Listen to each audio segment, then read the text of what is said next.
ایک دفعہ کا ذکر ہے کہ ایک بطخ دریا کے کنارے رہتی تھی، کیونکہ اس کا نر مر چکا تھا، وہ بیچاری ہمیشہ بیمار رہتی تھی۔ ایک دن اس کی طبیعت زیادہ خراب ہو گئی تو وہ ڈاکٹر کے پاس گئی۔ ڈاکٹر نے اسے بتایا کہ تمہاری بیماری ایسی ہے کہ تم جلدی مر جاؤ گی۔ اسے یہ سن کر صدمہ ہوا، کیونکہ اس کے پاس ایک انڈا تھا۔ اسے ڈر لگا کہ اگر وہ مر گئی تو اس کے انڈے کا کیا ہوگا، جس میں سے جلد ہی بچہ نکلنے والا تھا، اور پھر اس کے بچے کو کون سنبھالے گا۔ لہٰذا وہ جنگل میں رہنے والے اپنے سب دوستوں کے پاس گئی اور انہیں اپنا سارا قصہ سنایا، لیکن ہر کسی نے ہی اس کی مدد کرنے سے انکار کر دیا۔ بیچاری بطخ نے ان کی بہت منتیں کی کہ خدا کے لیے تم لوگ مرنے کے بعد میرے بچے کو اپنا سایہ دینا، لیکن کسی نے اس کی بات نہ مانی۔ بیچاری بطخ بھی کیا کرتی، اس کے ذہن میں خیال آیا کیوں نہ اپنے بھائی مرغے کے پاس جایا جائے، وہ ضرور میری مدد کرے گا۔ لہٰذا وہ مرغے کے پاس گئی اور اسے سارا قصہ سنایا۔ مرغا بھائی، آپ میرے بچے کے ماموں جیسے ہو،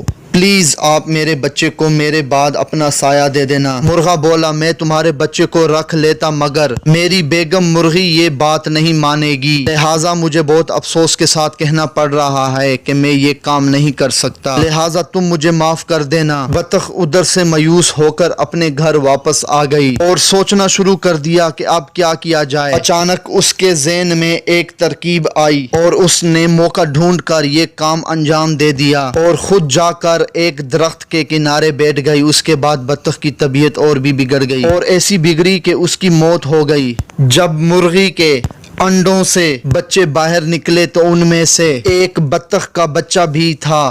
مرغا تو سب جان گیا تھا، لیکن اس نے مرغی کو بتانا مناسب نہ سمجھا۔ مرغی نے بہت شور شرابہ کیا اور مرغے نے بہت سمجھایا، لیکن مرغی نے اس کا کہنا نہ مانا۔ مرغی نے اپنے بچوں کو منع کر دیا کہ کسی کو بھی بطخ کے بچے سے بات نہیں کرنی ہے۔ سب نے مرغی کی بات مان لی، لیکن دو چوزوں نے اپنی ماں کی بات نہ مانی۔ وہ جو خود کھاتے اپنے ساتھ اس بطخ کے بچے کو بھی کھلاتے۔ مرغی کو بطخ کے بچے سے سخت نفرت تھی، وہ اسے دیکھنا بھی پسند نہیں کرتی تھی۔ ایک دن مرغی کے ذہن میں خیال آیا کہ ہم سب مل کر دریا کے کنارے سیر کو جائیں گے اور ہم سب واپس آ جائیں گے اور بطخ کے بچے کو وہاں چھوڑ آئیں گے، یوں اس سے جان چھوٹ جائے گی۔ وہ لوگ سیر کو نکلے، وہاں پہنچتے ہی ایک چوزا دریا کے کنارے چلا گیا اور ڈوبنے لگا۔ یہ دیکھ کر مرغی زور زور سے چیخنے چلانے لگی۔ چونکہ بطخ کے بچے کو تیرنا آتا تھا، لہٰذا اس نے فوراً دریا میں تیرنا شروع کر دیا اور اس چوزے کو نکال کر باہر لے آیا۔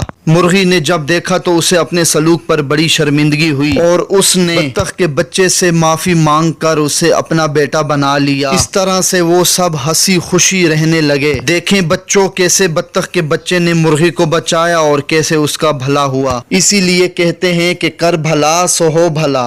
اچھا تو دوستو، یہ تھی آج کی کہانی۔ اگر کہانی آپ لوگوں کو اچھی لگی ہے تو میرے چینل کو لائک، سبسکرائب، بیل آئیکن کو پریس کر دیں تاکہ اس طرح کی مزید ویڈیو کا نوٹیفیکیشن آپ کو بر وقت مل سکے۔ اللہ حافظ۔